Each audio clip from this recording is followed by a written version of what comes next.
Hello, Internet. So yeah, part 6, my partial anime collection. So, how many copies of this do I have? Final Fantasy 7 Advent Children. So this is like best of Blu-ray version. I guess they like bumped up the. If you can't see that, what's it say? It says like completely remastered something something. Hold on, let me try to like have the camera focus. 6 times. I mean, it says that, but then like I would imagine like oh, I just realized something actually. But the other copies I have are DVD, so it makes sense that I would get this on Blu-ray. It just hit me now. I'm like, why did I get this again? And then I'm like, oh, it says it's up to 6 times resolution because this is the Blu-ray copy. Duh. That one's on DVD. That one's on DVD. It's just a special edition. This is the Blu-ray Essentials. Because it's essential. I wouldn't say it's essential because it's if you're not familiar with Final Fantasy 7, dude, I think you can't really enjoy it. This is a really cool shot, actually. This is the box shot on this one's really good. It's like you have Midgar in the back, skyline, and you have like Cloud and Sephiroth. I didn't really notice that before. That's pretty good. Does this have reversible art on the inside? Oh, it does. Okay, so on this one, I haven't been like doing this for all these, but like this one has like, you can probably like reverse it to like this being on the outside of like Cloud and his sweet sword. Yeah, gotta love that. But yeah, Advent Children. I already talked about it like a couple of years ago. But Cloud investigates the geostigma or neostigma or whatever, and then shenanigans ensue, adventure, friendship with the Kadaj trying to stop him, and then Shirna's there, but it's like, oh, we're not bad guys this time. That's a funny part. Or like, help us rebuild Shinra when like he's talking to the Turks. That was great. So yeah, or one of my favorite quotes is just like when Rude. Is it Rude or Rufus? The president of Shinra, it's probably Rufus. I think Rude is one of the Turks.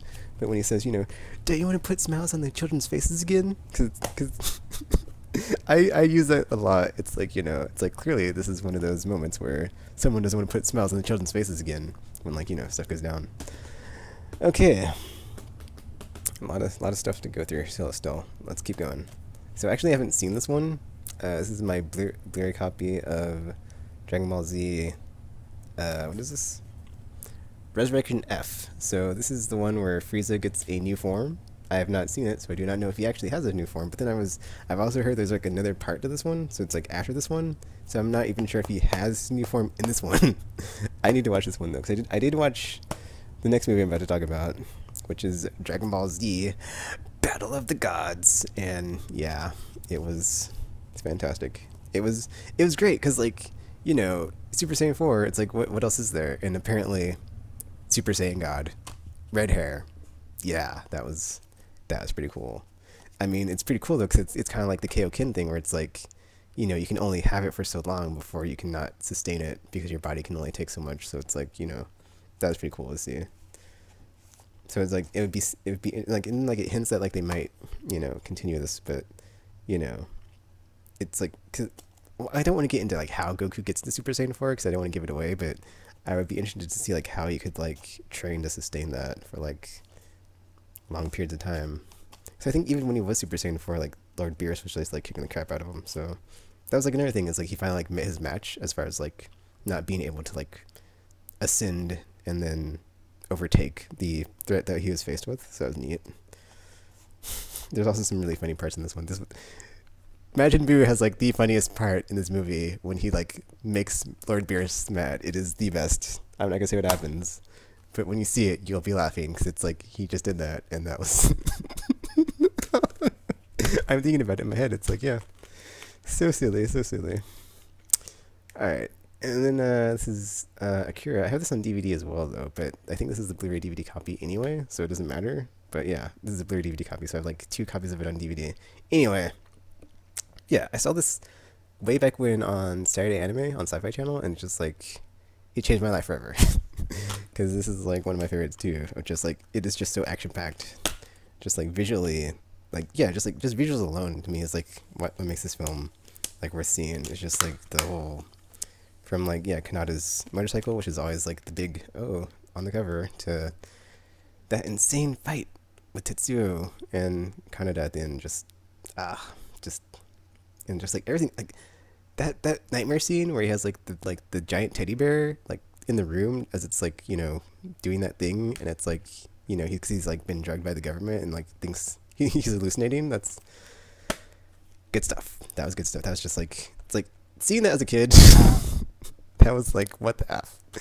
It's just like, it's like so mind blowing, and just this movie is full of it. Like there's other parts in it. I'm not gonna give it away if you haven't seen it, because to me this is like another essential, just like Ghost in the Shell, Stanley Complex. Just like, you have to see this.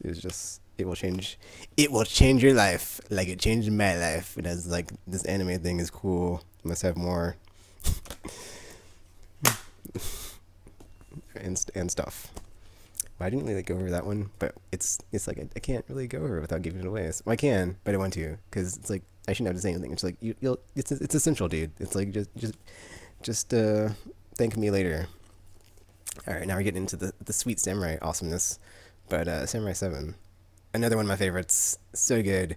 This one is like really good just because like the pacing on it is like so good. Because like, at the start it's kind of slow, but it picks up so good towards the end, and it gets so good. Like like the last half of this, like from like the middle part to the end, it does not let up. Like it does not let up, and it gets like escalates, and you have climaxes, and it's like the last couple of episodes when like stuff is going down. I'm not gonna say what happens, but it's like, oh, it's like a gut punch every episode. It's just like, oh, just like to see that happen. It's like, oh no, and then like, oh, it's just like you don't know what's gonna happen next. It was just, yeah, like unpredictable, like completely unpredictable, and like super satisfying. And it has like the whole, it's the whole thing where like the whole theme. Actually, there's another movie, I think coming out on live action that does this, the like Magnificent Seven or something. I don't know if it's called that, but basically there's a lot of movies that like take the, now I'm talking about like the original Seven Samurai from Akira Kurosawa,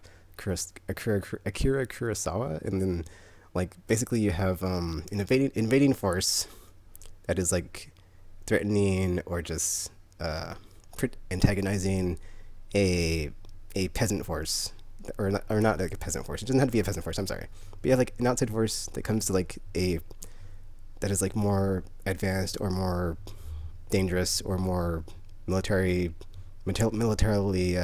developed, and you have like some other force that's like, not that, and they're like rural agrarian, and they farm the land, they till the land, they harvest food or whatever. And so you always have like this force come in, and then like they always like they shake down the little people, farmers. And they're like, yeah, give us food, give us resources, whatever have you. And then like the farm people are like, okay, well, we've had enough of this, let's go find some protection. And then like they always like, in this version, and like the Seven Samurai, it's like, let's go find some samurai to fight for us, to like keep these bandits out or whatever. And then like in other versions, like if you've seen A Bug's Life, essentially it is like that movie. Like you have the grasshoppers who come in, who take I'm sorry, it's just funny that I'm using that example, but you have like the grasshoppers come in, they take all the food that the other bugs are harvesting, and then like the other bugs are like, we're not gonna take this anymore, let's go get some bugs to fight for us. And so that happens. Basically that is like whenever you see that, they got it from Seven Samurai. So it's like, this is just another version of that, but it's done differently, which is what made it cool. Because like I didn't before I saw this, I was kind of like, I don't know. But then it is like a super wow, different version. I was gonna say something else, but I lost my words. Because you have it's basically like, in the future. Well, it's not in future. It's just like a sci-fi setting. It's like alternate. It's weird. It's like a bunch of different. It can't really. I mean, I could say it's sci-fi because it's got like really like advanced technology and like giant robots and stuff. But it's like a wide spectrum of things besides sci-fi. So it's like you have sci-fi, but you also have like a bunch of like steampunk aspects to it too. There's like, maybe there's not steampunk. I think there's like some stuff that runs on Steam, but like there is like just a bunch of like weird stuff in here. That is like, that's not just like, oh, let's go get samurai. Like you have samurai, but then you have a bunch of other stuff that's like, oh, they also use these things. And then, it all comes together. There's some sweet action sequences and fights and adventure and friendship, and stuff goes down. Oh, man. Oh, that's the other cool. Oh, I can't talk about it because it's a spoiler, but like there's also some like really interesting character development and interpersonal relationships in this one that it's like, oh, I did not see that coming, or did not see that going the way it happened. And it's like, yeah, really, really, it hits the mark, or it's very fulfilling when you, yeah, get there. All right, and then we've got another one of my favorites, also dealing with samurai. So it's like the two things I've learned while doing this video today, or this video series today, is like I like mecha and I like samurai. So yeah, if there's anything out there that combines that I have not shown today, please tell me so I can like go and watch it. But Samurai Champloo, this is like one of my favorites. I would watch this all the time on Adult Swim, and I finally got like, I finally like wasn't broke and I could buy the DVD after like forever only being able to watch it on Adult Swim, and then it is basically such a cool take because it's feudal Japan, but it's not a historical accurate feudal Japan. So they take liberties like with like the setting and the style and the like language and the times and like all the historical stuff that's like it's supposed to be like grounded in for, like to be realistic.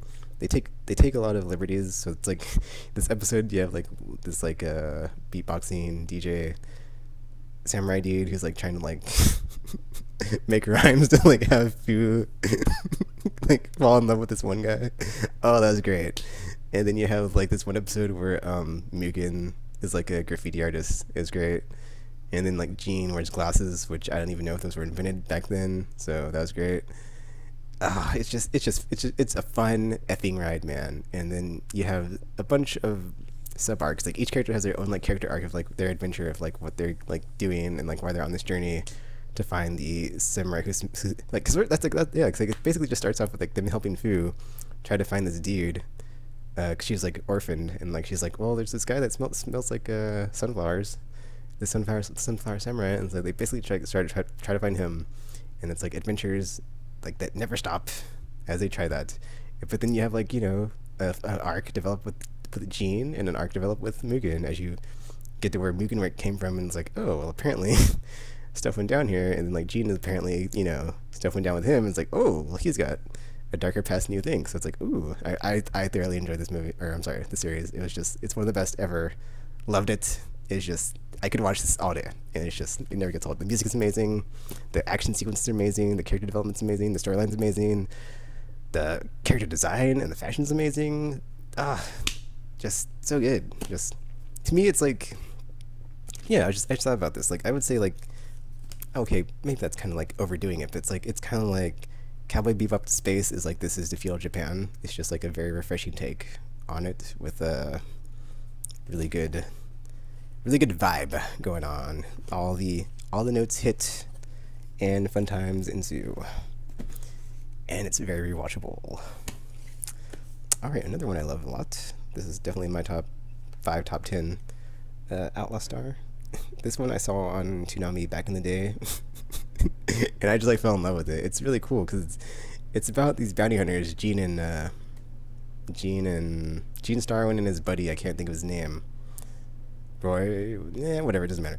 So they're starting off and they're like doing stuff, but then things escalate and they have something thrown in their lap, and then they go on an adventure and they pick up a motley crew of characters to take with them on adventures, and then yeah, it's just from there on it doesn't stop. Just like Samurai Champloo. Yeah, it's like they have this goal, they're trying to get there, and then there's this whole like mysterious element of like, what is the galactic ley line? What do we find out when we get there? What will it be? Ooh, I don't know. And just that's great. That's great. And just like, yeah, it just has you guessing and thinking and wondering the whole time. And then when that's not happening, you have adventures and fun times and friendship and shenanigans. So many shenanigans. Oh, and then you have like this AI ship control, or this AI controlled ship, and then like the AI is like, it's got this whole like, it's got its own snarky, sarcastic personality, so it's always like saying stuff back to like Gene and everybody. It's a fun time. Okay, so let's see. I don't remember. Oh, I think her name is Saska, one of those two. She's like the samurai lady. She's pretty cool. And you got like McDougal brothers. These guys are the villains. They're pretty good. What's her name? Wow, I can't remember. The Kataro lady. I can't remember her name, but I can remember that she's like a Kataro. man. Suzuka, blah blah blah blah. Aisha Clan. There we go. Yes, she's a great character. She's a fun time. And then Jean. Oh, that's the other cool thing is like the weapons in this one. It's like they got like weird like sci-fi / mystical stuff going on. Or, like magical sci-fi. It's weird. It's like a gun that fires some sort of like bullet that can. It's called a caster, which is like magic using, but then like its source of energy is like your life force or something. That was just that was just, man. That was like I've never seen anything like that before in my life. And I was like, that is like the coolest thing ever. Outlaw Star, you're a winner in my book, and I will love you forever. But yeah. Oh man, I am okay. I've like, let's see, yeah, so many more stacks of stuff to go through. We're at 16 minutes almost. Okay, try to get through one more here in this video. So this is Wolf's Rain. This one's really good. Also, top 10, I would say, because you have. It's really cool because you have basically, it's like you have end of days, and you have this prophecy, and then you have like people that believe it and don't believe it, and then you have like these characters that show up and they're wolves, but then they appear as humans, and so it's like they can shapeshift, and then there's like this whole religion around it. It seems like, and some people believe it, some people don't. It's called like the Book of the Moon, and then it follows them in like the final days of man, and then like they're on this adventure. And then they got to save the flower. Is it flower lady, flower girl? I don't remember. And then it is just, man, it is just a crazy adventure they go on, and and then like it's great because like you get to like the end of like one arc, and you're like, oh, they made it. They're going to the promised land. And then you have like the main villain come in, and he's like, no, you're not. And then just like, oh, this was a switcheroo fake out. It was like, oh, I didn't see that come in. And I was like, oh, I mean, that's a minor spoiler, whatever. It's like there's more episodes, so it's like not the end. So it's like. That was such a good part. It's just like, and then it's good. It's a good fun time. I thoroughly enjoyed it. I think I have the soundtrack to this one too. Oh, this is another one of those weird boxes. I'm not sure what's in. Oh, it's just this. This is a weird box. I wonder what's in here. Oh, it's just the DVD cases. So I think I also picked up the soundtrack to this one because I really like the ending theme. It's not the opening theme. The Strays. No, it's not that one. It's like the ending theme when you have like Kiba slow motion in the snow. Yeah, that was fantastico. Great time, or whatever. I'm putting this back on wrong. Good job, me. Whatever. Let me put this to the side and try to get one more thing in the video before I get to 20 minutes. So yeah, this one I watched on. This is on Adult Swim also, just like Wolf's Rain back in the day, and I thoroughly enjoyed it. I mean, I don't remember liking it as much, but then I saw that I bought this like crazy collector's edition, so I was like, maybe I did really like this. This is Witch Hunter Robin. I watched the first episode because a friend of mine was like asking about it, and I was like, actually, I haven't watched in a while, so but it seems like it's like a modern setting, but they use like it's like a modern setting with like a supernatural element, or like modern or close to future, or what's that called, like there's like a setting, like when you watch a movie, it's like not whatever, I'm messing things up, whatever, it's it says like present day. There's one that's like not present day, but it says not far from now or something, but it could be that, but anyway, it takes place in Japan, and they hunt these magic users, but they don't, because they use them, their powers not for good but for bad. But then again, I think they don't use it I think it's just like because they have magic in them. I think that's why it's called a witch hunter, because like they just hunt them down regardless, because they have, they're not human, or they are human but they're like enhanced. So it's like, because they're enhanced, they're a threat, so they must be contained, or what's that word called? Contained or exterminated. Which is, I don't think they actually kill anybody though. I think they just like hunt them in this one. But yeah, they have like cool gadgets they use to hunt them and stuff, and like the powers that like all the enhanced people have are really neat and interesting and different and very weird sometimes. So yeah, that was really cool. This case is really cool. I just gotta say, it's like a book, but it's like there's nothing in it. It's just like a giant cardboard piece, and then like the part with the disc slides out. So I'm kind of like too busy looking at this right now. Apparently there's like some pins on here, which I didn't notice until today when I was like about to throw it out, and I was like, oh well, good thing I didn't do that until I thoroughly looked at this case, and I was like making this video. I was like, oh. But yeah, Witch Hunter Robin, I enjoyed this one. I haven't seen it like I don't remember what happened. I remember like how it ends. I don't remember like all of, like the individual episodes. So I need to go back and rewatch this. But because I don't remember like really liking it. I just remember like liking it enough to buy that, and I'm like, I probably really liked it, but I don't remember too much about it. So let me do that. But yeah, we're at 20 minutes. So let me come back with 1, 2, 3, 4, 5, 6, part 7 of this video of my anime collection, partial collection. And I'll be right back, or rather, well, this is going to be on a playlist anyway, so, you know, that's it for this video, and I'll be back with part 7 after this.